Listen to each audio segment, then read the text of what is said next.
আপনি ইনপুট দিচ্ছেন কিন্তু আপনি রেসপন্স পাচ্ছেন না। It is high time you took the steps. What steps? 99.99% HR যে কেউ চাকরি ছেড়ে দিয়েছে, চাকরি নাই, তারা চাকরি দিতে চায় না। আই নিউ, কিন্তু আমি তো পাবলিকলি এটা বলতে পারি না। সে নিজের মুখে বলে ফেলছে যে স্যার আমার এই সার্টিফিকেট কোথায় আছে আমি জানি না। আপনার মোটামুটি 70% কলিগ কোয়ার্কার আপনার মিসলিড করতে পারে বিকজ আপনি তার competitor. At the end of the day আপনার কম্পিটেন্স ম্যাটার করে, আপনার ভালোবাসা কোম্পানি দেখতে চায় না। ফার্স্ট অপশন হচ্ছে তুমি দেখো তুমি আসলে পারবা কিনা। ব্যাংক বলছে আমরা তোমার লোন দিব but you have to pay back when you get the corporate job। তার একেবারে বেসিক একাডেমিক পড়াশোনা একেবারেই সাদামাটা। বাট আমি যখন তাকে প্রথমে ইন্টারভিউ নিই আমার কাছে মনে হয়েছে he can make the difference. আপনি যাই করেন না কেন আপনার নলেজ আপডেটেড রাখবেন, আপনার অ্যাটিটিউড পজিটিভ রাখবেন, আপনার স্কিল যে পার্টিকুলার স্কিল আপনার বাড়ানো দরকার সেটা আপডেটেড রাখবেন। আমি পার্টিসিপেন্টদের জিজ্ঞেস করি যে আপনারা কয়টা বই পড়েন, বলে কেউ সময় পাই না, কেউ সময় পাই না। আমি বললাম যে বিল গেটসকে চেনেন? বলে কে না চেনে, বিশ্বের অন্যতম একজন বড়লোক মানুষ। আমি জানেন উনি যে বই পড়ে, বলে স্যার এটা অসম্ভব। ইউনিভার্সিটিতে যাদেরকে পড়াই তাদেরকে কিন্তু আমি বলি কথাটা, ব্র্যান্ড ইয়োরসেলফ।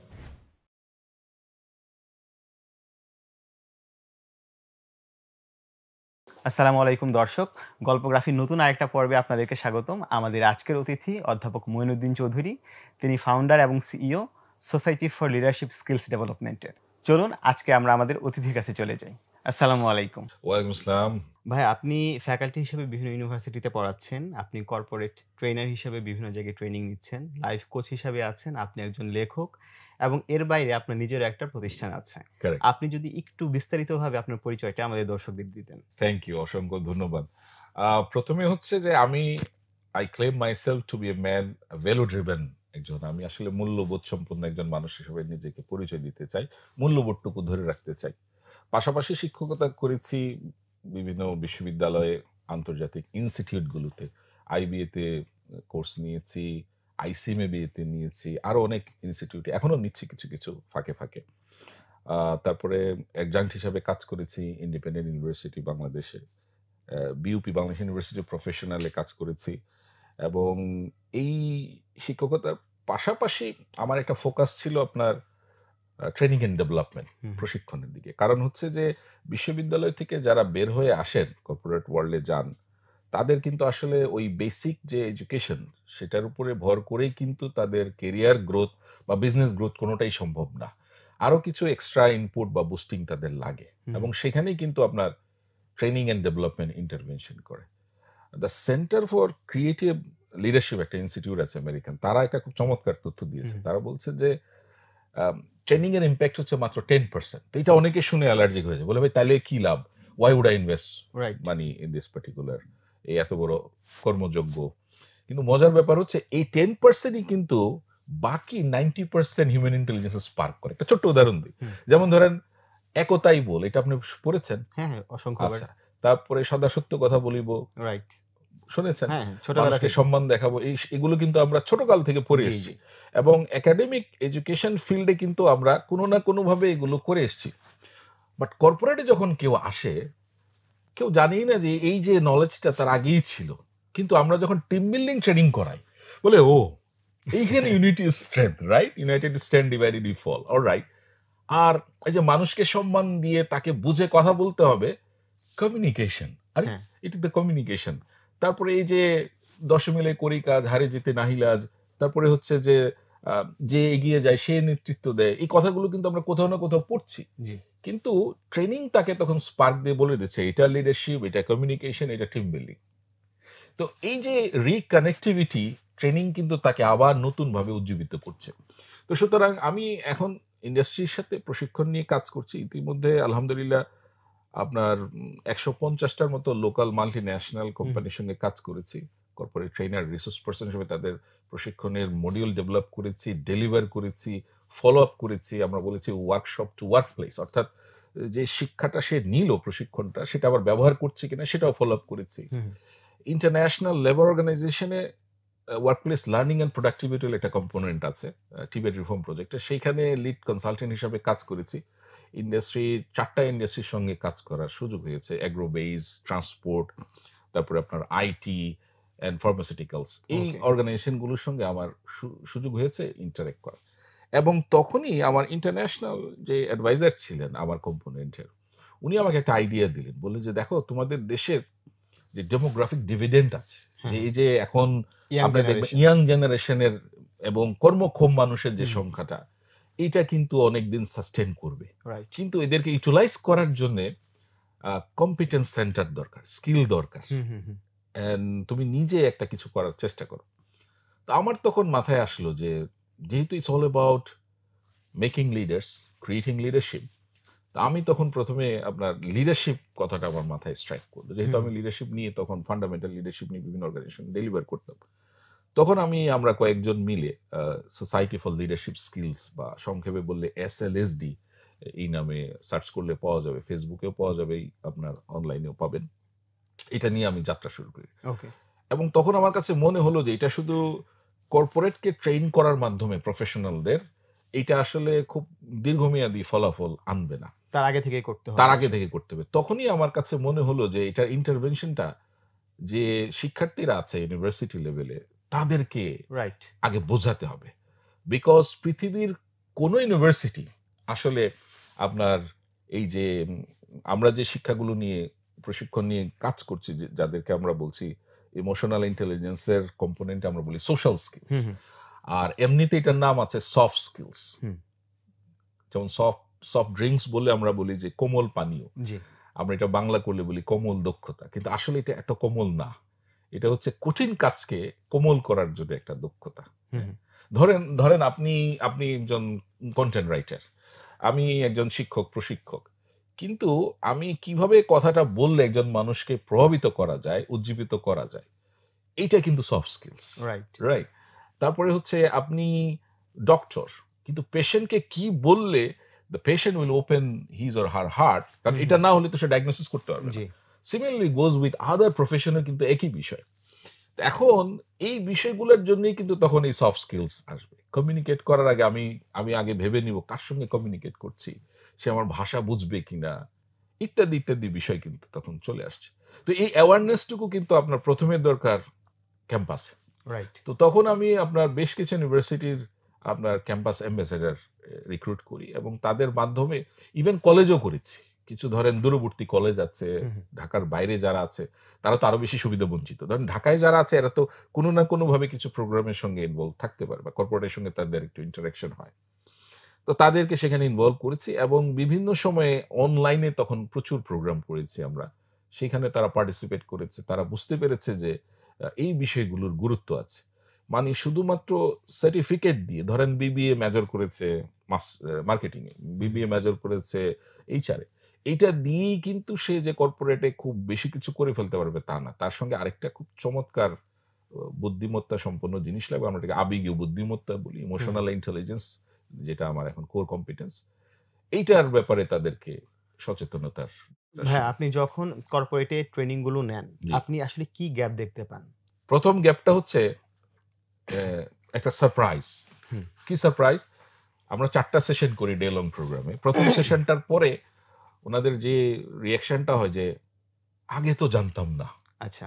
আমি কিন্তু এই গল্পটাই বলি যে, হ্যাঁ, দেখেন হ্যাঁ, একতাই বল টিম বিল্ডিং। হ্যাঁ, রাইট? মানুষকে সম্মান দিয়ে কথা বলুন, কমিউনিকেশন।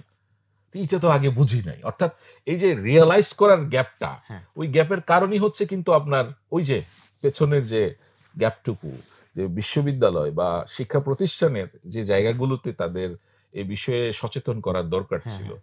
দুঃখজনক হলেও সত্য, পাবলিক ইউনিভার্সিটির কথা বাদ দিই, প্রাইভেট ইউনিভার্সিটি গুলো কিন্তু আপনার একটা ওয়ার্কশপ, সেমিনার ফি তারা চার্জ করে। এখন হুম, হুম। কিছু, কিছু বিশ্ববিদ্যালয় প্রোঅ্যাক্টিভলি করছে এই বিষয়গুলোকে সচেতনতা বাড়ানোর জন্যে।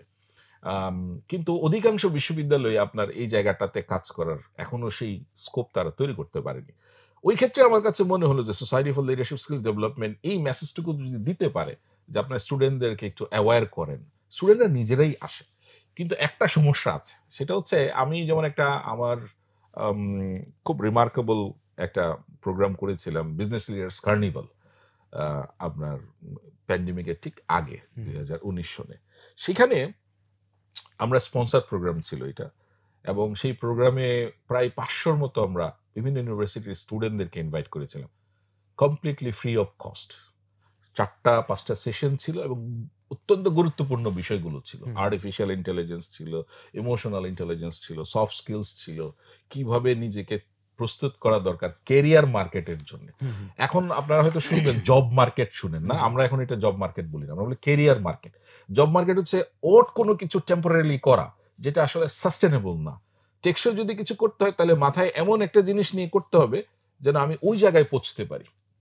আমি যদি ক্লিনিং এর কাজও করি কিন্তু আমার মাথায় থাকবে আমি ম্যানেজারিয়াল কোনো কাজ করতে চাই, তার মানে এখানেও ম্যানেজারিয়াল লিডারশিপের রোল আছে আপনি যদি এটা করতে চান। শুরুটা যে কোনো কিছু হতে পারে। আচ্ছা ভাই, আপনি যেটা বলছিলেন যে কর্পোরেটে যখন আপনি ট্রেনিং নেন কিছু গ্যাপ আপনি দেখতে পান, গ্যাপ দেখতে এবং ওনারাও বলে যে এটা তো আগে জানতাম না। হ্যাঁ, জানতাম না। তো একটা স্টুডেন্ট যখন সে হচ্ছে আর্লি ক্যারিয়ারে আছে, ইয়াং প্রফেশনাল হতে পারে অথবা মাত্র ইউনিভার্সিটিতে ভর্তি হয়েছে, আপনি কোন কোন জায়গাগুলো নিয়ে তাদেরকে কাজ করতে বলবেন যদি একটু আমাদের সাথে শেয়ার করেন? একেবারে যে ৩টা বিষয় নিয়ে আমি খুব ওতপ্রোতভাবে জড়িত সেইগুলো নিয়ে আমি বলব যে প্রথমে নিজেকে প্রস্তুত করতে হবে। জি। প্রথমে যে বিষয়টা হচ্ছে কমিউনিকেশন নিয়ে তাদেরকে কাজ করতে হবে। হুম। বিকজ আপনি বলেন তো কোন প্রোডাক্টটা বেশি মার্কেটে চলে?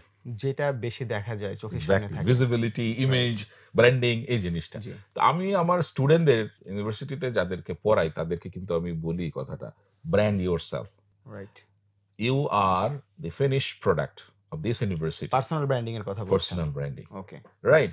তো আপনি যদি নিজেকে উপস্থাপন করতে গিয়ে যদি আপনি যদি সঠিকভাবে নিজেকে না তুলে ধরতে পারেন, নিজের পোটেনশিয়ালিটি, ধরুন আপনি কথা বলছি, তো আমি যখন কথা বলছি আপনি আমার ভিতরে কিছু গুণ লক্ষ্য করছেন, আমি আপনার ভিতরে কিছু গুণ লক্ষ্য করছি, যার কারণে আমাদের কানেক্টিভিটি বন্ডিংটা হচ্ছে। নালে কিন্তু আমরা এখানে বসে কথা বলতে পারতাম না, আপনাকে ওইখানে কেউ প্রতিনিধিত্ব করতে পাঠাতো না, আমিও এখানে আসতাম না। তো এই যে এই বিষয়গুলো তাকে প্রথমেই শিখতে হবে কমিউনিকেশন দিয়ে। একটা সিভি কি সুন্দর করে লিখতে হয়, ভিডিও সিভি কিভাবে তৈরি করতে হয়, পাবলিক স্পিকিং, আমি ইন্টারভিউ গিয়ে কিভাবে কথা বলবো, because that is the first impression. G. Right? তো এই বিষয়গুলো সম্পর্কে তাকে প্রথমে শিখতে হবে। তারপরে টিম বিল্ডিং শিখতে হবে। টিম বিল্ডিং, এই যে টিমে কাজ করা, হাতের 5 আঙ্গুল দেখেন সমান না, কিন্তু দেখেন একটা একটা আঙ্গুল কাজ করে না। It's a power, it's an energy, right? খুব সিম্পল এক্সাম্পল। কিন্তু এটা যদি না বুঝে 5 জনের ভিতরে একজনের অনগ্রসরতা থাকতে পারে কিছুতে, আবার তার কোন একটা জায়গায় স্পেশালিটি থাকতে পারে। এই যে মিক্স এন্ড ম্যাচ করা, the weakest and the strongest link, এটা টিম বিল্ডিং ছাড়া পারবে না। পজিটিভিটি দেখা তার ভেতরে টিম বিল্ডিং শেখাবে যে আমি এই যে নেগেটিভিটিটাকে সরিয়ে পজিটিভ কি আছে এটাকে কিভাবে চ্যানেলাইজ করা যায়। কারণ সবার ভিতরে তো 100% পারফেকশন বলে কিছু নেই, সবার ভিতরে কিছু গ্যাপ আছে। টিম বিল্ডিংটা শিখতে হবে। ফান্ডামেন্টাল লিডারশিপ আমরা বলি যে উদ্যোগ নেওয়া। হ্যাঁ, উদ্যোগ নেওয়া। আপনি জানেন যে প্রতি বছর প্রায় 30-40-50 লাখের মতো গ্র্যাজুয়েট বেরিয়ে আসছে বিভিন্ন ইউনিভার্সিটি কোর্স। এখন আপনি প্রশ্ন করবেন যে এটা কি রাষ্ট্রের কোনো দায়িত্ব নাই? অবশ্যই রাষ্ট্রের দায়িত্ব আছে, রাষ্ট্র দায়িত্ব পালন করছে, আমি এখানে কোনো গ্যাপ দেখি না। রাষ্ট্র আপনাকে চাকরি দিতে পারবে না, কোনো পুঁজিবাদী সমাজ ব্যবস্থায় রাষ্ট্র এগুলো মাথায় নিয়ে ঘুরবে না।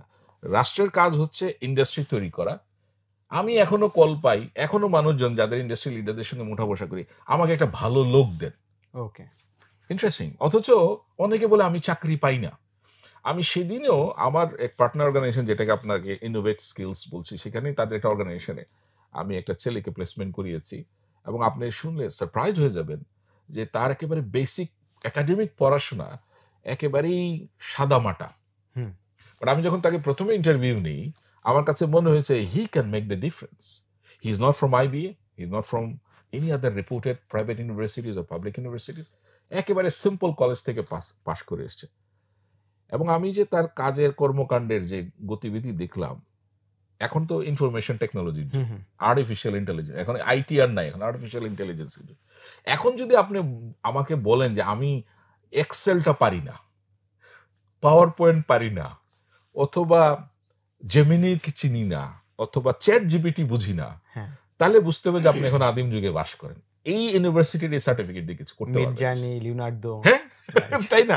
এখন এটা যদি হয়, এই ছেলেটার এই পারফরমেন্স দেখে আমি তখন রেফার করলাম, এবং তাকে 2-3 বার ইন্টারভিউ নেওয়ার পরে he has been selected and he is doing fantastic. এই যে ধরেন, আপনি অবাক হয়ে যাবেন তার সার্টিফিকেশন দেখে। অথচ অনেক ভালো ইউনিভার্সিটির স্টুডেন্টকে আমরা বিভিন্ন জায়গায় দেওয়ার পরে, তার সঙ্গে ইন্টারভিউ নেওয়ার পরে বলে যে না ভাই, he or she is not up to that mark, something is missing. এই মিসিং হচ্ছে কমিউনিকেশন, উদ্যোগ নেওয়া। তারপরে দেখবেন একটা জিনিস, এই যে কত বেতন দিবেন? হ্যাঁ, সিঙ্গারা বিক্রি করলে 1 লাখ টাকা পায়, আমারে বেতন দিবেন 20,000 টাকা। রাইট। যে প্যাশেন্সটা নাই। হ্যাঁ, পেশেন্সটা নাই এবং ওই যে ভিশন তো নাই, ক্যারিয়ার ভিশন নাই। হুম, হুম। ইমাজিন এই সিঙ্গারা বিক্রি করা কিন্তু, সেই সিঙ্গারা বিক্রি করি তার কিন্তু যে মানে আর্থিক যে ফ্লোটা সেটা হবে, কোনো কাজই ছোট না। কিন্তু ক্যারিয়ারে কি হয়? ক্যারিয়ার আপনি এক্সিকিউটিভ হিসেবে ঢুকে আপনি সিইও, সিএফও হিসাবে আপনি বেরোয় আসতে পারেন। রাইট? হুম, এখন হুম। কথা হচ্ছে একটা দেশের সেনাপ্রধান কয়জন হয়? একজন। তাহলে ওই একজন কিভাবে আসে? পিরামিড না? মাঝখানে পড়তে, পড়তে কর্নেল, ব্রিগেডিয়ার পড়তে, পড়তে লাস্টে গিয়ে একজন সাস্টেইন করে। হ্যাঁ, তাহলে জেনারেল ধরেন আমাদের এখানে brigadier general, major general, lieutenant general, তারপরে জেনারেল, 4টা জেনারেল আছে। দেখেন এই 4 জায়গায় যাওয়া কিন্তু চারটিখানি কথা না। সবাই যেতে পারছে না। এক্সাক্টলি ওই ক্যারিয়ারে যে ঢুকেছে, আমি এজন্য বলছি ক্যারিয়ার। জব কোনটা? আজকে এটা করলাম, ভাল লাগলো না, ওইখানে চলে গেলাম, পরশুদিন এখানে চলে গেলাম। হুম, হুম। অস্থির, রেস্টলেস অবস্থা। হ্যাঁ। তো এই রেস্টলেস অবস্থার কারণেই কিন্তু তার যে কনসিস্টেন্সিটা সেটা হচ্ছে না। এই কারণে আমি বলবো, আমি যদি সামারি করি আপনার জি। প্রশ্নটা, আপনার এই কমিউনিকেশনটা নিয়ে তাকে কাজ করতে হবে। লিডারশিপ, এই যে উদ্যোগ নেওয়া, হুম, থেমে না থাকার যে উদ্যমী আচরণটা, যে আমি একজন ইউনিক, আমার ভিতরে যে দোষগুণ আছে, দোষটাকে আমি সক্ষমতায় রূপান্তরিত করব এবং আমি সামনে এগিয়ে যাব। হুম। আমি কোনো কিছুতে দমে যাব না। তারপর হচ্ছে টিমে কাজ করা শেখা, অন্যকে সম্মান করা শেখা, জি। অন্যের সঙ্গে মিলেমিশে কাজ করা, প্রফেশনাল ম্যানার অ্যান্ড এটিকেট শেখা ওকে। এবং অ্যাবাবল ইমোশনাল ইন্টেলিজেন্স। ইমোশনকে যেন আমরা আমরা কিন্তু আসলে হঠাৎ করে ইমোশনালি হুইমিজিক্যাল হয়ে যাই। হুম। ভাল লাগে না, এটা করব না। কেউ কিছু বললে, গার্জিয়ানরা কিছু বললে আমরা বাচ্চারা রিঅ্যাক্ট করে। রাইট? তারপরে বাবা-মা দেখেন সবচেয়ে অসহায়, বাচ্চাদেরকে বুঝিয়ে হ্যাঁ। বলতে পারছে না। বাবা-মারা কেন বেস্ট? কারণ তারা তো অভিজ্ঞ। জি। বাচ্চাগুলোর আগে তো এই তারা জার্নির পৃথিবীতে মধ্যে দিয়ে এসছে। তারা এই এর জার্নির আগে মধ্যে তারা আসছেন। এসছে। জি। এক্সাক্টলি। সো আমার কাছে মনে হয় যে এই 4টা দেখেন, খুব বেশি না কিন্তু হুম। বিষয়গুলা। 4টা 5টা বিষয়। এখন তো আপনি elison.com এ যান, আপনি ফ্রি কোর্স করতে পারবেন। এখন ফ্রি কোর্সের সমস্যা হচ্ছে আমাদের দেশের ইয়াংরা প্রতিদিন 5,000 টাকার 2,000 টাকার বার্গার খেয়ে ফেলবে। রাইট। ফ্রিটা করবে না। টাকা দিয়েও করে, আমি দেখেছি আমার এখানে টাকা দিয়ে এনরোল করেছে, আসে না। তুমি কেন আসছো না? ইয়াং অনেক স্টুডেন্টরা আবেগের বশে এনরোল করে। হ্যাঁ, হ্যাঁ। স্যার ভাল লাগে না। এই এটা যে ভাল লাগে না একটা ব্যামো এটা হয়েছে একটা তাদের। গ্লোবাল ফেনোমেনা কিন্তু গ্লোবাল যারা ফেনোমেনন। হচ্ছে অনলাইন কোর্সে এক্সাক্টলি। জয়েন করে হুম। তাদেরকে যেহেতু ওই পুশটা করা হয় না তারা এটা কমপ্লিট করে না। Exactly, exactly. তো আমার কাছে মনে হয় এই কয়েকটা 4-5টা বিষয় যদি তারা পড়াশোনার পাশাপাশি সচেতন হ্যাঁ, থাকে। হ্যাঁ। আমি উদাহরণ দিব যে ভলান্টিয়ার কাজ, বিভিন্ন জায়গায় যে কাজ করা। জি। আমাদের এসএলএসডি তে যারা ভলান্টিয়ার হিসেবে কাজ করে, তারা কোনো না কোনো জায়গায় ভালো জায়গায় কাজ করছে, ভালো গ্রোথ হচ্ছে। আমি এরকম ভলান্টিয়ার কাজের অনুপ্রেরণা পেয়েছি। শাদাব বলে একটা ছেলে আছে, বোধহয় হংকং বেজ একটা অর্গানাইজেশনে সে কাজ করে, এখন সে সিইও। এবং তাকে আসলে কোথাও পাওয়া যায় না। শাদাব যদি শুনে, আমার সাথে ফেসবুকে আছে। তাকে কোথাও পাওয়া যায় না। সে নারায়ণগঞ্জ থেকে ঢাকা ইউনিভার্সিটিতে পড়তে আসতো। হুম। তার নিজের ইন্টারভিউ বলা যে এভারেজ রেজাল্ট। তো তাকে জিজ্ঞেস করা হলো যে আপনি এই পর্যায়ে কেমনে গেলেন? হুম। এত বড় জায়গাতে। মানে সে আজকে ডেনমার্ক, কালকে লন্ডন, পরশু নিউ ইয়র্ক। ইয়াংগেস্ট সিইও কিন্তু অনেকেই জানে না বাংলাদেশে। ওকে। আমি তার পারমিশন নিয়ে নিয়েছি শাদাবের কাছ থেকে। তো আমি জিজ্ঞেস করলাম যে ভাই কেমনে কি হইলো? তো আমি তার পুরোটা প্রোফাইল পড়ার পরে দেখলাম সে স্কুল থেকে ভলান্টিয়ার কাজ করত। মানুষের সাথে মিশতো। Socialization is a very important skill. কারণ আপনি তো অবজার্ভ করতে পারেন একটা সিইও কিভাবে কথা বলে, হুম, হুম, হুম। একজন হেড অফ বিজনেস কিভাবে কথা বলে, হেড অফ সেলস কিভাবে কথা বলে। আপনি তাই হতে পারবেন যা আপনি মাথায় নিতে পারবেন। রাইট। এক্সাক্টলি। তো এই জিনিস অবজারভেশন যদি আপনার থাকে, তাহলে এই কয়েকটা জিনিস যদি তারা মাথায় নিতে পারে একাডেমিক পড়াশোনার হুম, হুম। পাশাপাশি, তাহলে আমি বলবো যে তারা দিনের শেষে, আমি প্রায় বলি ইউনিভার্সিটিতে একটা কথা এখানেও বলতে চাই, তারা আসলে একটা পিস অফ শিট পাবে, SHEET, আর নাহলে পিস অফ শিট SHIT পাবে। ওকে। রাইট? সো আমি বলি যে choice is yours. Whether you want a piece of shit SHIT or SHEET. তাহলে ওই যে টাঙানো ছাড়া আমি করেছি, আমার চাকরি নাই। এটা। এই কারণে শুধু গভর্নমেন্টকে যদি আমরা ব্লেম দেই, তাহলে কিন্তু স্যাম্পল করলে দেখবেন যে এরা এক্সেপশনালি বেরোয় আসছে কিভাবে। এই স্ব-উদ্যোগে এসছে। ওকে। ভাই আপনি যেটা বলছিলেন যে জব মার্কেট এবং ক্যারিয়ার মার্কেট এই টার্মটা একটু নতুন লাগলো। আপনি যদি একটু অডিয়েন্সের উদ্দেশ্যে বলে দেন তাহলে হয়তোবা অনেকেই সেভাবে প্ল্যানিংটা করতে পারবে। একেবারে সোজা কথা। আমরা যখন বলি জব শব্দটাই আমার কাছে কেমন জানি একটা নেগেটিভ মেসেজ দেয়। তো আমি বলব যে জব না বলে বলেন যে কেরিয়ার একটা ভিশনারি পাথ কিন্তু। অর্থাৎ আমি সুই হয়ে ঢুকবো, ফাল হয়ে বেরোবো। কথার কথা বলছি। তার মানে হচ্ছে আমি এক্সিকিউটিভ হয়ে ঢুকবো, আমি ইন্টার্ন হয়ে ঢুকবো, কিন্তু আমার টার্গেট হচ্ছে the last ladder, CEO, CFO, COO, এই ৩টার যে কোনো সি নিবো আমি। তার আমার মানে কাছে আমার কাছে এরকম লক্ষ্য উদাহরণ তার আছে। ভিশনটা থাকবে শুরুতেই। ভিশনটা থাকবে। ওকে। আমাদের ইন্ডাস্ট্রিতেই আছে। আমি গ্ল্যাক্সোস্মিথক্লাইনের একজনকে জানি, উনি নিউজিল্যান্ড ডেইরিতে এক্সিকিউটিভ হিসেবে জয়েন করেছেন। পরে এক্সিকিউটিভ ডাইরেক্টর হিসেবে উনি অবসর জীবনযাপন করছেন। হুম, আমি জানি একজনকে আপনার নেসলেতে এক্সিকিউটিভ হিসেবে জয়েন করেছিলেন। এখন সে ২-৩টা কোম্পানির সিইও হওয়ার পরে এখন নিজেই আপনার কাজ করে বেড়াচ্ছেন, কনসাল্টিং কাজ করে বেড়াচ্ছেন।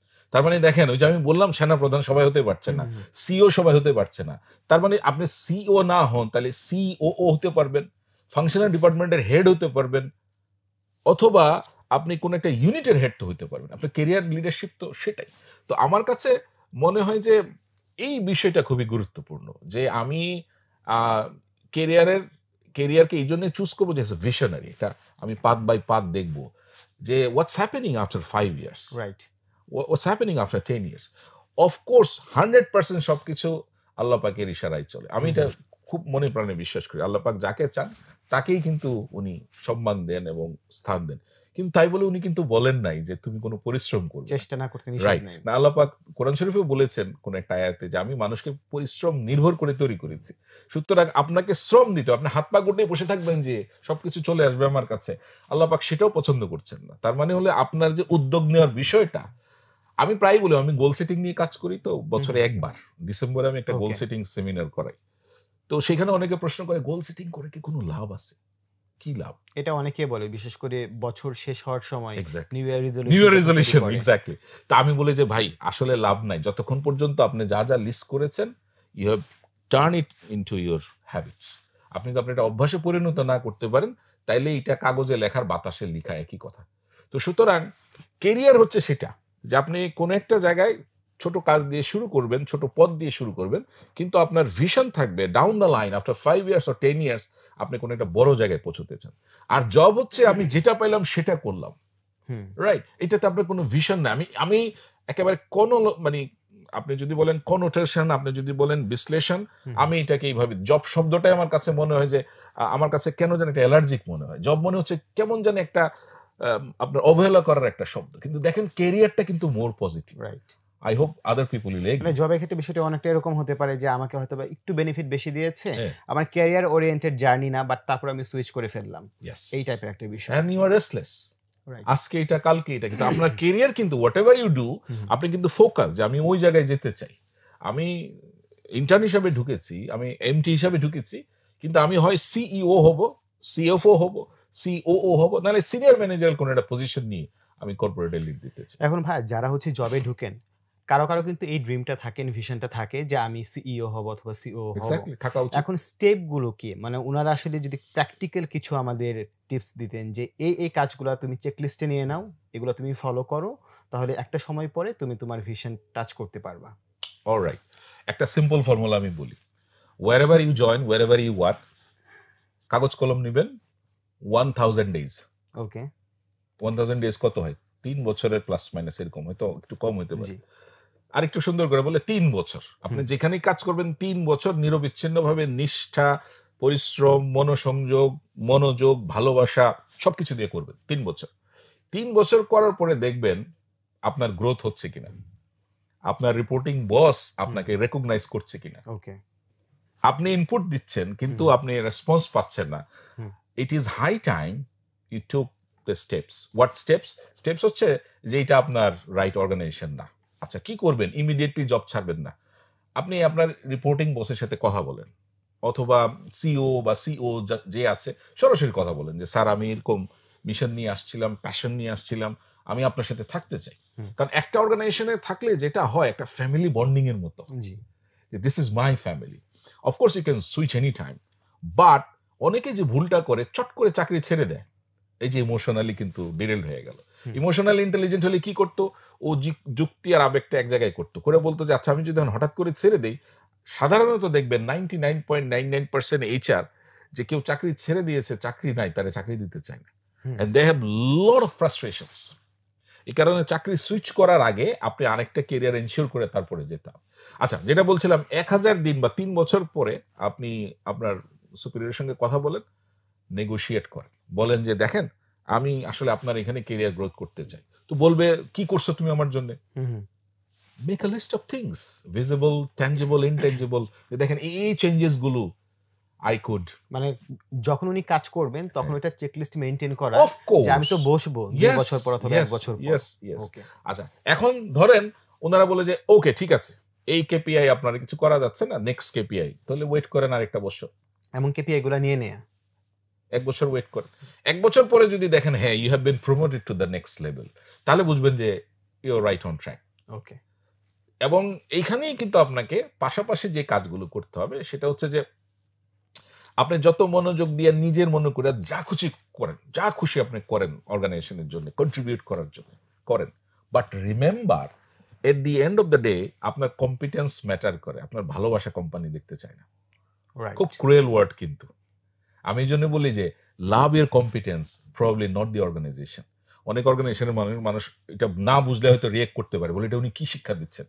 এই কারণে আপনি যদি আপনার কম্পিটেন্স ভালোবাসেন, অর্থাৎ আপনার নলেজ, আপনার স্কিলস, আপনার অ্যাটিটিউড, হ্যাবিট যদি ভালো থাকে, যে কোনো অর্গানাইজেশন আপনার পেছনে পেছনে দৌড়বে, বলে যে ভাই আপনি আমার এখানে জয়েন করেন, because you are the right person.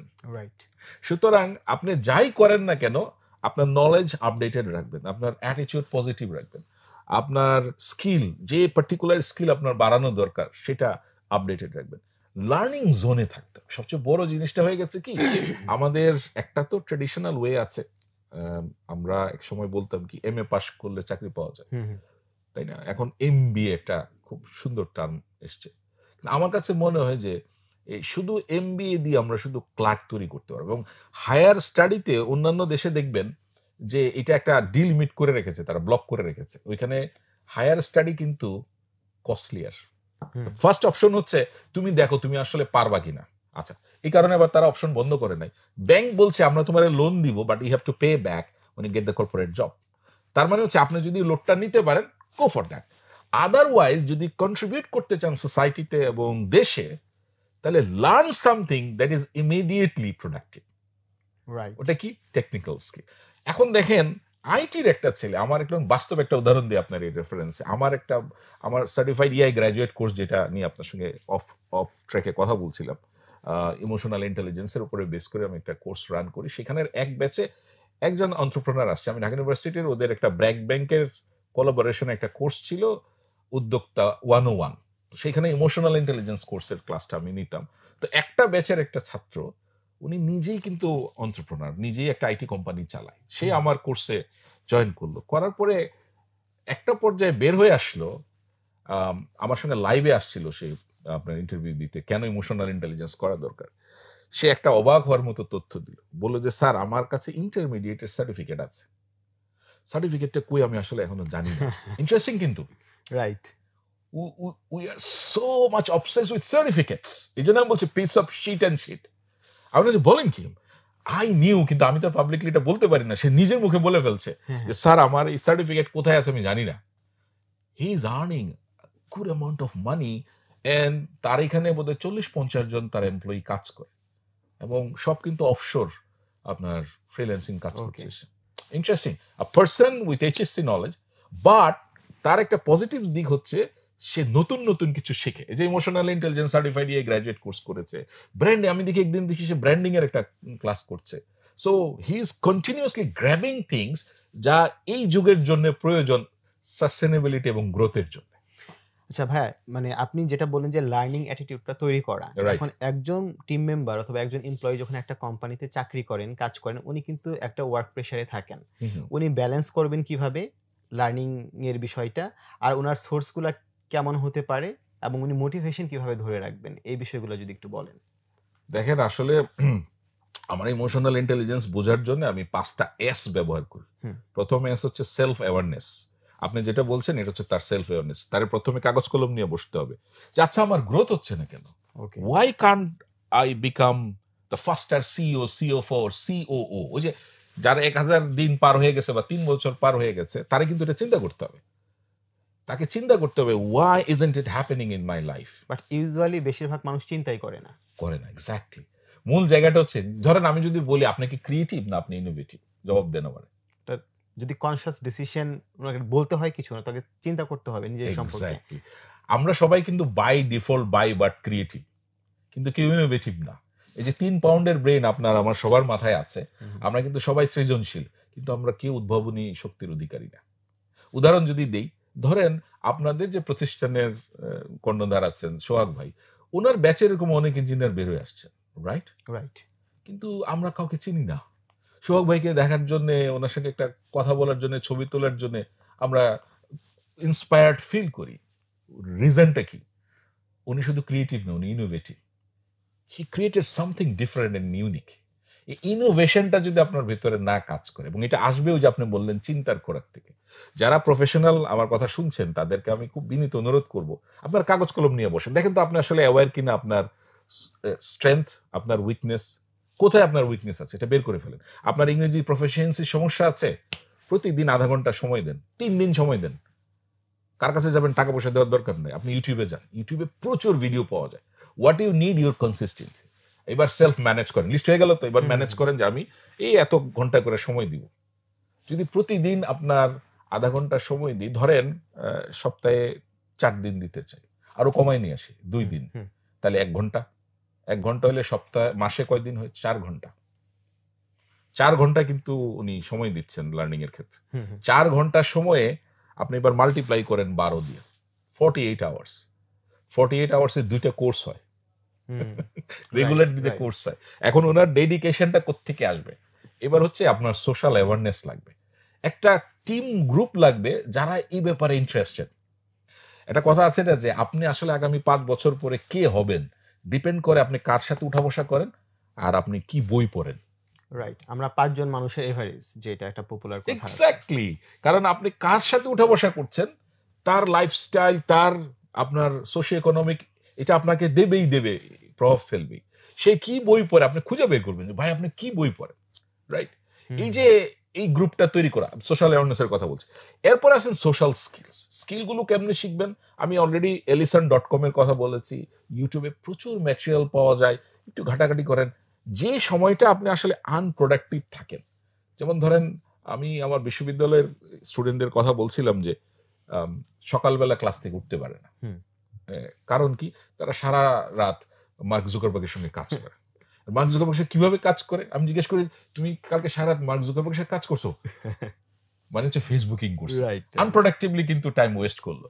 Instead of doing that, সে যদি ধরেন একটা প্ল্যান করতো যে আমি প্রতি রাত্রে 1 ঘন্টা আমি কিছু শিখবো 10টা থেকে 11টা ঘুমানোর আগে, তাহলে কিন্তু হয়ে যায়। কিন্তু হচ্ছে না, কারণ অফ ট্র্যাক হয়ে যাচ্ছে, অন্য জায়গায় চলে যাচ্ছে, আনপ্রোডাক্টিভ জিনিসে সময় নষ্ট হচ্ছে। এটা একটা ফ্যাক্টর।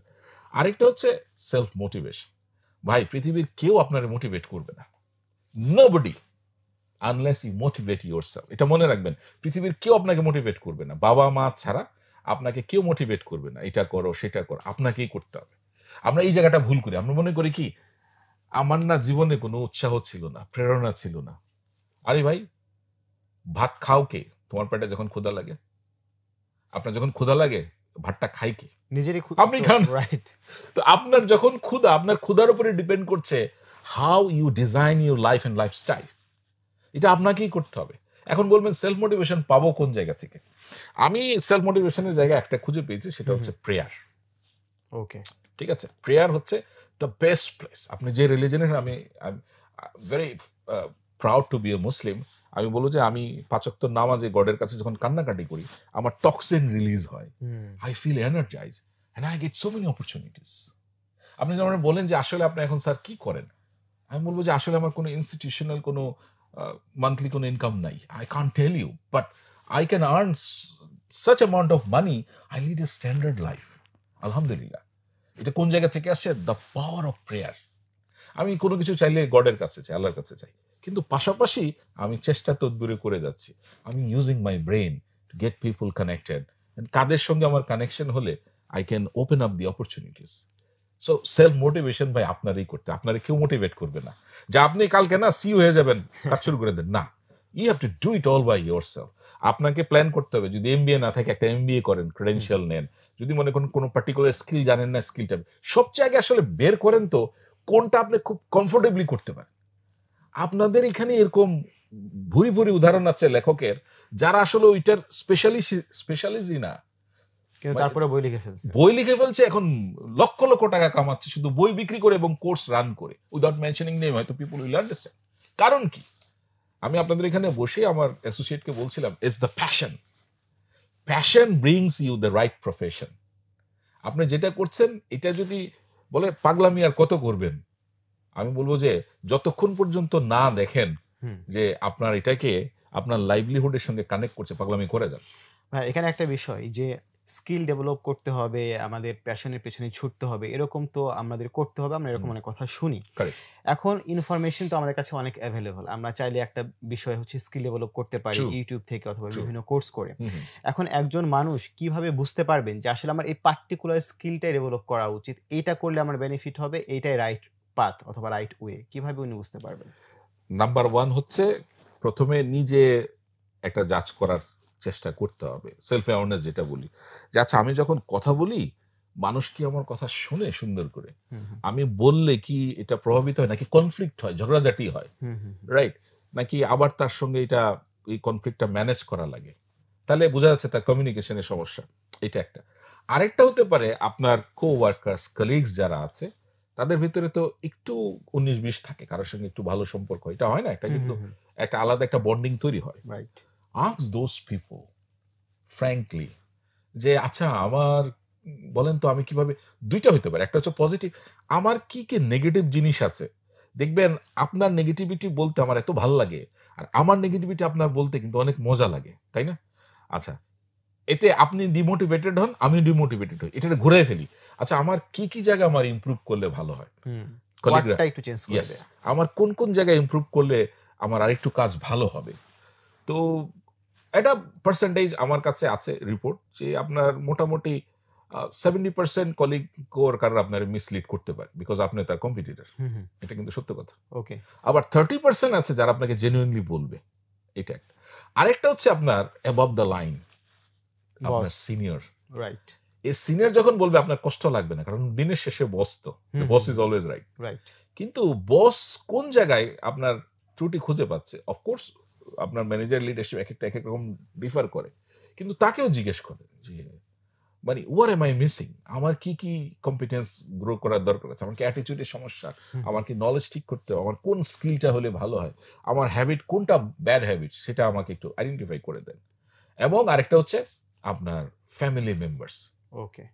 আমরা এটা মিসিং পার্ট, কিন্তু আমরা ফ্যামিলি মেম্বারসদের একেবারেই জিজ্ঞেস করি না, বাট উনারাই আমাদেরকে বেশি অবজার্ভ করে, সবচেয়ে বেশি, এবং খুব ভালনারেবল টাইমে অবজার্ভ করে। আমরা যখন খুব রেগে যান অথবা খুব আতিশায্য হয়, আমরা ইমোশনাল ইন্টেলিজেন্স বলি যে লজিক আর আবেগের ব্যালেন্স, ওই সময় আপনি পারেন কিনা। যেমন আমার এক পার্টিসিপেন্ট খুব ঊর্ধ্বতন কর্মকর্তা বলছিল যে আমার ছেলে মেয়েকে যখন ফিডব্যাক দিতে বললাম তারা অনেক ভয়ে ভয়ে বললো যে তুমি রাগ করবে না তো বাবা, বলে না বলো, বলে যে এই এই জায়গায়, তখন স্যার আমি আবিষ্কার করলাম যে একটা বিশাল গ্যাপ ছিল আমার কমিউনিকেশনের, যে আমার যে এই ডিফেক্টস গুলো আছে এটা অ্যাওয়ারনেসটা আমার দরকার ছিল জিজ্ঞেস করা। সো কো ওয়ার্কার আপনার যারা সমতার ভিতরে আছে তাদেরকে জিজ্ঞেস করেন, আপনি অ্যাবভ দ্য লাইন জিজ্ঞেস করেন, ডাউন দ্য লাইনও জিজ্ঞেস করতে পারেন, জুনিয়রদেরও জিজ্ঞেস করতে পারেন। জুনিয়রদের জিজ্ঞেস করতে হবে একটু কৌশলে, যেমন আপনি যদি বলেন যে আমার কি কি ভুল আছে, ও ভয়ে বলবে না, কারণ আপনার কাছে তো তার কিছু রিপোর্টিং কাজ থাকে। আপনি বলেন যে how can you make it better, কিভাবে বেটার করা যায়, ভালো করা যায়, এটা বলেন। আর বসরে আপনি একদম ওপেনলি বলেন যে স্যার আমার কি কি সমস্যা আছে, ম্যাডাম আমার কি কি সমস্যা আছে, আমার ইমপ্রুভ করা দরকার। সে কিন্তু আপনাকে আসলে সঠিকভাবে বলে দিতে পারবে যে তোমার এই এই জিনিসগুলো ইমপ্রুভ করা, মানে ফিডব্যাক গুলা নেয়া এবং ওই মাইন্ডসেটটা তৈরি করা। তাহলে একটা জোন হচ্ছে নিজে থেকে করা, আর এই 4-5টা জোন হচ্ছে আপনাকে কন্টিনিউয়াস। আমি এরকম দেখেছি, আমার এক পার্টিসিপেন্ট বলছে আমাদের এক বস ছিল, he was just an assistant manager, later on he became আপনার ডাইরেক্টর মার্কেটিং। আমি দ্যাটস গুড। বলে স্যার আপনার এই টুলটা উনি ব্যবহার করতো, উনি প্রত্যেকটা ইভেন্টের পরে একটা রিপোর্টিং এর পরে টাইমে সবাই নিয়ে বসতো, সোশ্যালাইজ করতো, চা কফি খাওয়াই বলতো আচ্ছা তোমরা বলো তো সত্য করে আমরা কি কি ভুল করলাম। আমরা তখন বুঝতাম না যে ওনার ইমপ্রুভমেন্ট উনি নিচ্ছেন, এখন বুঝলাম যে উনি কৌশলে জুনিয়রদের কাছ থেকে ইমপ্রুভমেন্টটা নিত, ইমপ্রুভমেন্ট। সো এইটা খুব বেসিক জিনিস, আমার মনে হয় যে প্রফেশনাল যারা তারা এটা ব্যবহার করতে পারে। ওকে ভাই, আপনি হচ্ছে একটা বিষয় বলছিলেন যে একটা রিসার্চ হয়েছিল যে যারা লাইফে সাকসেসফুল হয় তাদের বিষয়ে। জি, জি। আমরা আলাপ আলোচনা করছিলাম। ওইটা একটু শেয়ার করতে পারবেন? এইটা আমি আমার LinkedIn এ এবং ইয়েতে Facebook এর টাইমলাইনে দিয়েছি। এটা জার্মান ভিত্তিক ২ টা রিপোর্ট হয়েছে। একটা ২০১৮ তে, এক ২০২২। এটা আসলে কোটিপতিদের নিয়ে, মানে ধনীদের নিয়ে আরকি। হুম, হুম। তো ধনীদের নিয়ে তারা একটা রিসার্চ করেছে যে ধনীরা অন্যদের চেয়ে আলাদা কেন? আপনি যদি দেখেন, একটা স্যাম্পল করেন, সারা পৃথিবী মাত্র 1-5% এর কাছে কিন্তু আপনার ওয়েলথ, মানে সম্পদ। বাকি 95 or 99% কিন্তু আমরা যুদ্ধ করেই যাচ্ছি এটাকে অ্যাকোয়ার করার জন্য। রাইট। রাইট? এখন এই অ্যাকোয়ার করার মানদণ্ড কি? একজন ইউনিভার্সিটির ডক্টরেট যে, তার তো আইকিউ সবচেয়ে হাইয়েস্ট, জি। সেও কিন্তু কোটিপতি না। আবার ধরেন একজন ডে লেবার যে, সেও কিন্তু কোটিপতি না। সে কিন্তু কায়িক পরিশ্রম দিচ্ছে সর্বোচ্চ।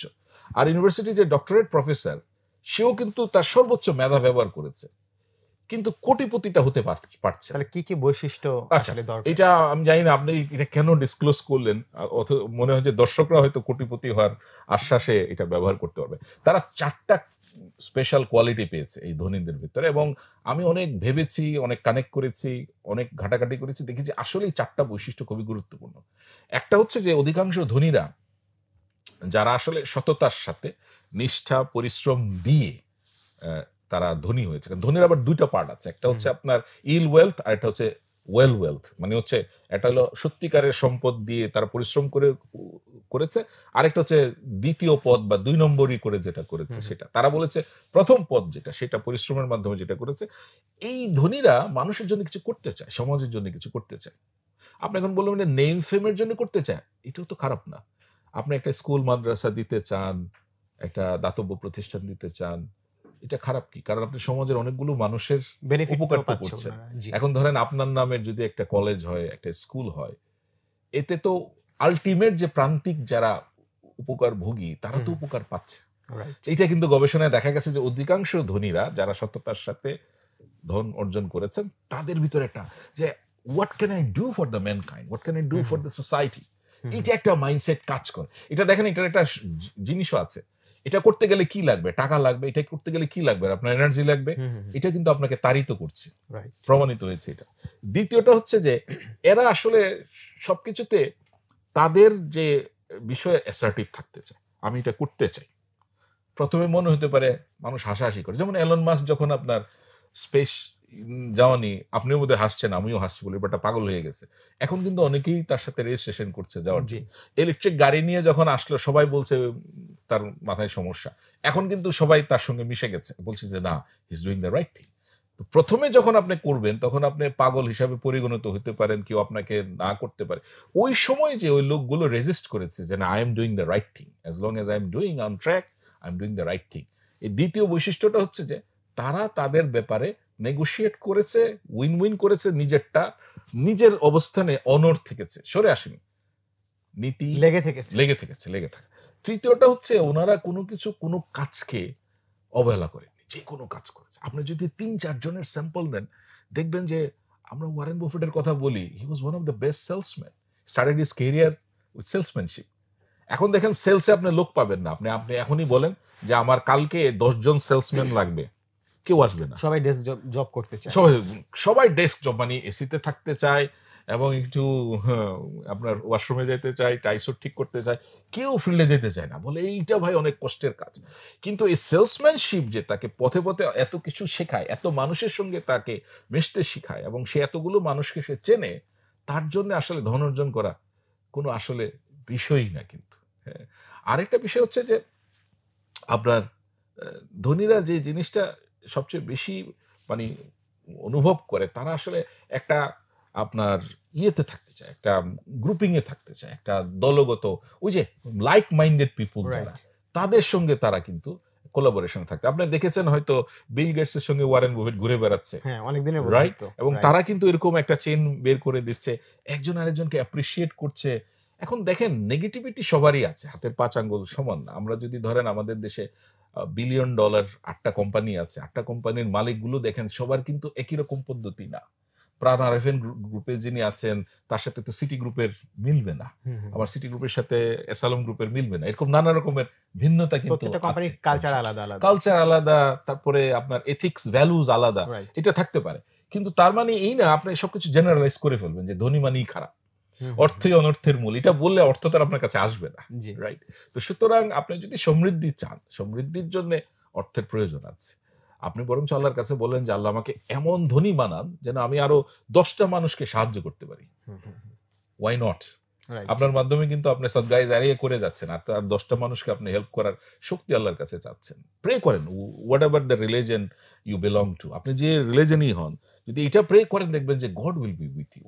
সর্বোপরি যে পয়েন্টটা সবচেয়ে বেশি প্রাধান্য পেয়েছে এবং অ্যারাউন্ড দ্য গ্লোব এখন সবচেয়ে ট্রেন্ডিং, সেটা হচ্ছে emotional intelligence.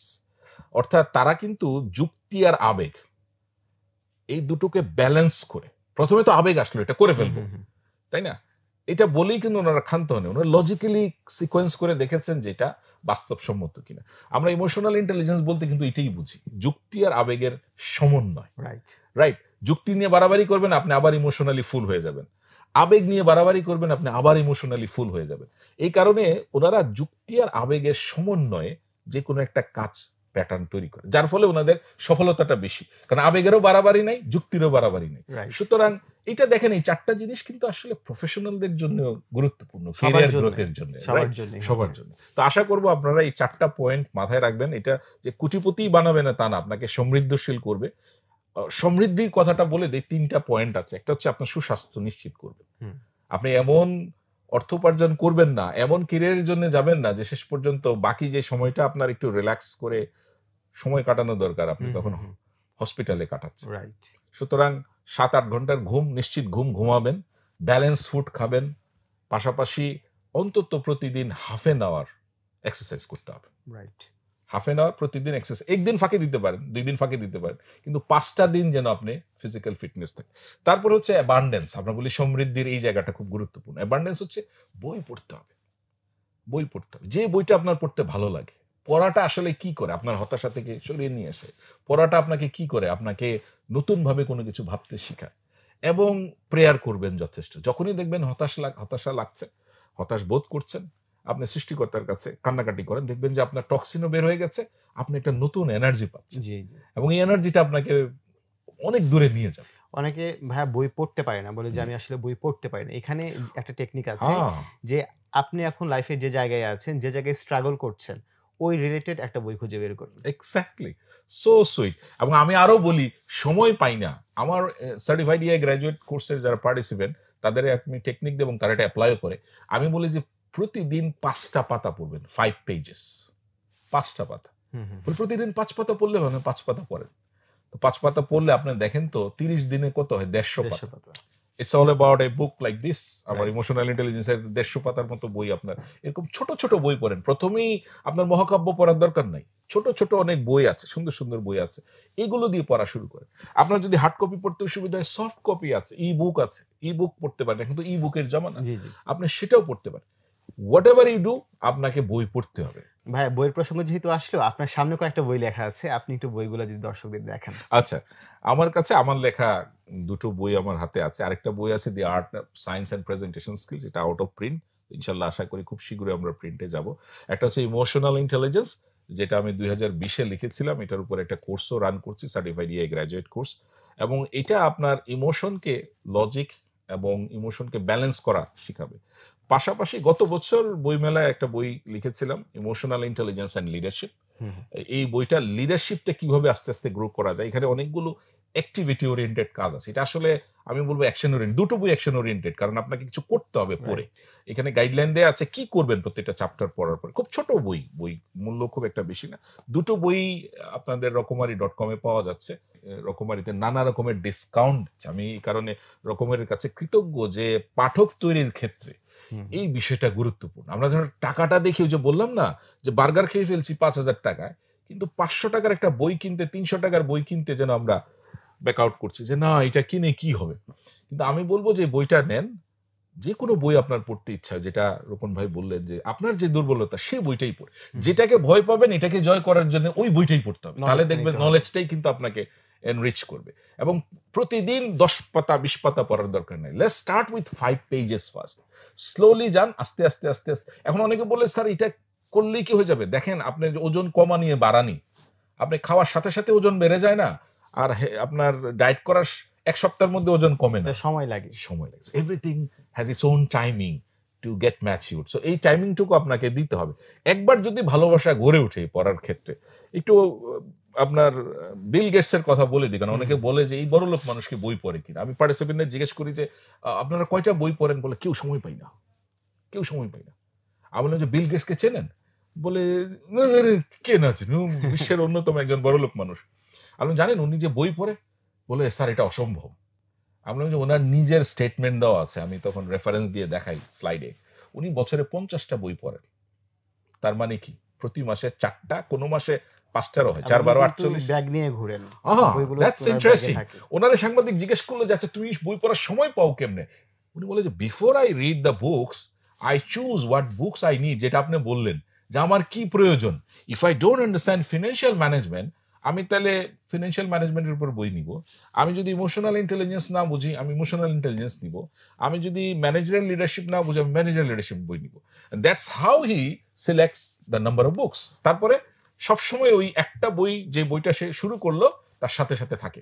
G, wherever you go, flying, driving, on the move, meeting এর জন্য অপেক্ষা করছে, বইটা পড়তে থাকে 4-5টা বই দিয়ে, এবং সে মার্ক করে। জি ভাই, এখানে আরেকটা বিষয় যে আমরা এখন ইনভেস্টমেন্ট নিয়ে কথা বলি, যে কোথায় ইনভেস্ট করা যায়, কোথায় রিটার্ন বেশি, কিন্তু সবচেয়ে বেশি রিটার্ন কিন্তু নিজের উপর ইনভেস্ট করা, যেটা আপনি বলছেন। চমৎকার একটা কথা বলছেন। আমরা আসলে ভুলেই যাই যে সবচেয়ে বড় বিনিয়োগ হচ্ছে নিজের উপরে বিনিয়োগ। ওই যে শুরুতে বলছিলাম আপনাদেরকে পার্সোনাল ব্র্যান্ডিং এর কথা। এই ব্র্যান্ডিংটা যদি আপনি করতে চান, তাহলে ভাই there is nothing called free. Everything has its value. আপনি যে টাকাটাতে বই কিনবেন, দেখবেন ইউ আর লার্নিং সামথিং। আপনি যে ট্রেনিংটা অ্যাটেন্ড করবেন, every training, every book has its impact on you. ওই যে বললাম যে 10% ট্রেনিং এর আপনার নলেজ, বাকি 90% কে শিখিয়ে দিবে, জাগিয়ে দিবে। এটা রিসার্চে প্রমাণিত। আপনি করে দেখেন এবং পড়ে দেখেন, দেখবেন যে পরিবর্তনটুকু, এবং সেটাই নিজের উপরে বিনিয়োগ করুন। দেখবেন যে আপনার বিনিয়োগই আপনি আস্তে আস্তে আস্তে ক্যাপিটালাইজ করছেন, এবং কি বলবো, রিটার্ন, রিটার্ন অন ইনভেস্টমেন্ট, আরো আই ফেরত আসছে আপনার কাছে।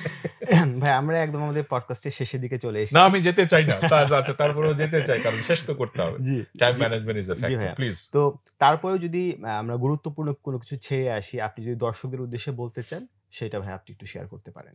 ওকে, আমি প্রিয় দর্শক, তা আপনার স্টুডেন্ট হোক বা অথবা প্রফেশনাল হোক, এন্টারপ্রেনার হোক, যারাই আমার কথা শুনছেন, তাদের কাছে আমার একটা বিনীত অনুরোধ, আপনারা মূল্যবোধ সম্পন্ন যদি মানুষ হতে চান, তাহলে একটু বই পড়তে হবে, একটু প্রশিক্ষণের দিকে আপনার নজর দিতে হবে।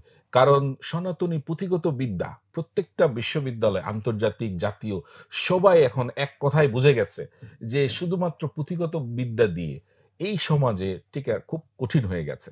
তো সুতরাং নানা রকমের বই, আপনার যে আগ্রহের জায়গাটুকু আছে সেটাকে যদি আপনি বিস্তৃত করতে চান, এটাকে যদি আপনি পরিস্ফুটিত করতে চান, নিজের ভেতরে যে মেধা আছে, প্রত্যেকটা মানুষ মেধা নিয়ে জন্মগ্রহণ করেছে, এই মেধার যদি স্ফুরণ করতে চান, তাহলে আপনাকে আবিষ্কার করতে হবে এই বই পড়ার ভেতর দিয়ে, প্রশিক্ষণ এবং শিখনের ভেতর দিয়ে। তো আমি আপনাদের সবাইকে আহ্বান জানাবো, বই পড়ার চর্চাটুকু করুন। আর এখন তো আপনার 21শে মাস চলছে, আপনার বই মেলায় নানা রকমের ডিসকাউন্ট আছে, রকমারিতে নানা রকম ডিসকাউন্ট আছে। এই কারণেই এগুলোর কথা বলছি, যেগুলো আপনাকে সুযোগ তৈরি করে দিচ্ছে। সব প্ল্যাটফর্ম থেকে সুযোগ পাওয়া যায় না। তো আমি বলবো এই সুযোগটুকু নেন এবং নিজের প্রতি বিনিয়োগটা বাড়ান এবং নিজেকে পরিবর্তন করে ফেলুন। আপনার এই পরিবর্তনটুকু হবে শুধুমাত্র আপনার চিন্তা থেকে। ভাই, আপনি আপনার সময় বের করে আমাদের স্টুডিওতে এসেছেন, এজন্য আপনাকে অসংখ্য ধন্যবাদ। অসংখ্য ধন্যবাদ রকমারি.com এবং গল্পগ্রাফিকে আমাকে সুযোগ করে দেওয়ার জন্য, এই কথাগুলো বলার জন্য। আমি যেটা প্রশিক্ষণে বলি, আমার বিশ্ববিদ্যালয়ের শিক্ষকতায় বলি ছাত্রছাত্রীদের সামনে, যদি কথাগুলো যারা শুনছে তাদের উপকার আসে, সেটাই হবে আমার সার্থকতা। একটাই আমার লক্ষ্য, সেটা হচ্ছে যে ইমোশনালি ইন্টেলিজেন্ট একটা সমাজ গড়ে তোলা। এবং আপনাদের অসংখ্য ধন্যবাদ এই সুযোগ করে দেওয়ার জন্য। জি, আপনাকেও ধন্যবাদ। প্রিয় দর্শক, আমাদের আজকের পর্বটা এখানেই শেষ হচ্ছে। আশা করি আজকের পর্ব থেকে আপনারা অনেক কিছু শিখতে পেরেছেন। আপনাদের কোন কোন বিষয়গুলো ভালো লাগলো আমাদের অবশ্যই কমেন্ট করে জানাবেন। আপনাদের সাথে দেখা হবে অন্য আরেকটি পর্বে। সে পর্যন্ত সবাই ভালো থাকবেন।